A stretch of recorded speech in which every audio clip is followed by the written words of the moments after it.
Dzień dobry Państwu. Nazywam się Maciej Boryczko, a to jest Studio Gesser. Dziś mam przyjemność gościć, współprowadzić Studio Gesser z moją koleżanką Marią Mrówką, która jest ekspertem działu ochrony konkurencji i konsumentów, z którą chciałbym porozmawiać o styku naszych praktyki nieruchomościowej i praktyki antymonopolowej, praktyki ochrony konkurencji i konsumentów. Cześć Mario. Witam. Mario, jesteś bardzo dobrą osobą na tym miejscu, ponieważ masz doświadczenie zarówno w pracy w urzędzie, to było wiele lat, jak i w pracy na rynku, doradzając przedsiębiorcom po drugiej stronie tęczy. Owszem, 12 lat spędziłam w UOKiK-u, a 15 lat już mam za sobą doradztwa na rynku, tak. Ścianki działowe. Umówiliśmy się na rozmowę o ściankach działowych. To jest jeden z obszarów, który jest monitorowany przez urząd. Jakbyś mogła powiedzieć, jak UOKiK monitoruje kwestie działalności deweloperów? Kwestie działalności deweloperów, jak i tak naprawdę wszystkich innych przedsiębiorców monitoruje na, można powiedzieć, dwa sposoby. Pierwszy sposób to jest badanie rynku z inicjatywy urzędu. Wtedy po prostu wybiera sobie określoną grupę przedsiębiorców, określoną liczbę najczęściej, 30, 40, wymaga od nich wszelkiego rodzaju dokumentów, umów, prospektów, reklam, etc. i analizuje je pod kątem zgodności z prawem konsumenckim szeroko pojętym. A drugi sposób monitorowania to jest reagowanie na sygnały konsumentów, które przychodzą Na donosy. Nie, to nie są ani donosy, ani anonimy, to są zawiadomienia. Rozumiem. Okej, no czyli tak to wygląda i w wyniku takiej kontroli stanęła kwestia ścianek działowych. Ja może powiem, czym są te ścianki działowe, bo bardziej niż o ścianki działowe chodzi o powierzchnię pod tymi ściankami działowymi, aby być precyzyjnym.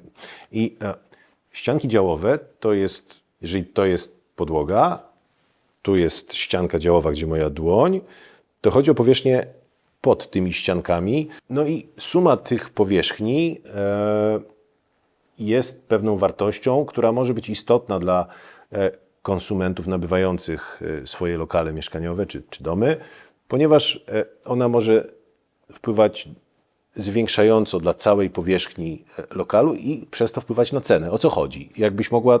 No zdecydowanie może wpływać na cenę, bo czy to jest 2,5 metra, czy 3 metry, które czasami się znajdują pod takimi ściankami, no to są już takie poważne pieniądze, jeżeli chodzi o konsumentów. Szczególnie tak w naszych czasach. Szczególnie na rynku, w którym 1 metr potrafi kosztować ciężkie tysiące. Urząd bada przede wszystkim przekazywanie konsumentom informacji. Ona musi być precyzyjna, transparentna, rzetelna i na całym etapie zawierania umowy z konsumentami, czyli od momentu, w którym konsument wyrazi zainteresowanie daną ofertą, czyli zobaczy prospekt, zobaczy rzut, pierwsza wizyta u dewelopera, do momentu podpisania umowy. Tu się powinno wszystko zgadzać, jeżeli chodzi, znaczy nie tylko o metraż, ale metraż przede wszystkim. A ten poziom rzetelności jest badany poprzez weryfikację, czy informacje przekazywane przez dewelopera są zgodne z normami budowlanymi, które są nałożone Dokładnie. rozporządzeniami. Deweloperzy są zobowiązani do tego, żeby informować, według jakich standardów, według jakich norm oddają konsumentowi lokum. Istotne jest, że dana informacja przekazywana przez dewelopera w tym wypadku, ale także przez innych przedsiębiorców w innych branżach, żeby ona też była dla konsumentów sprawdzalna. To znaczy, żeby mogli iść do kogoś niezależnego, zweryfikować, czy to, co jest pokazane, jest prawdą. I tutaj muszą mieć jakiś wyraźny punkt referencyjny, tak, aby ta osoba, jakiś punkt odniesienia, do którego która można... będzie to dla tych konsumentów badała, wiedziała, jakimi standardami się kierować. Ja, szanowni Państwo, sprawdziłem, o jakiej powierzchni w ogóle rozmawiamy. No i okazuje się, że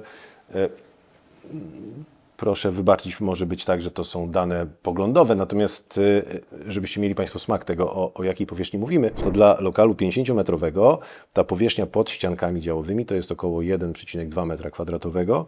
Dla lokalu 75-metrowego to może być nawet 2,5 metra, a dla lokalu 120-metrowego ponad 4 metry. Więc biorąc pod uwagę jeszcze raz się do tego odwołam, wysokość cen lokali, mogą być to bardzo Duże poważne pieniądze. Oczywiście, które potem można przeznaczyć na wyposażenie mieszkania. Na przykład, tak.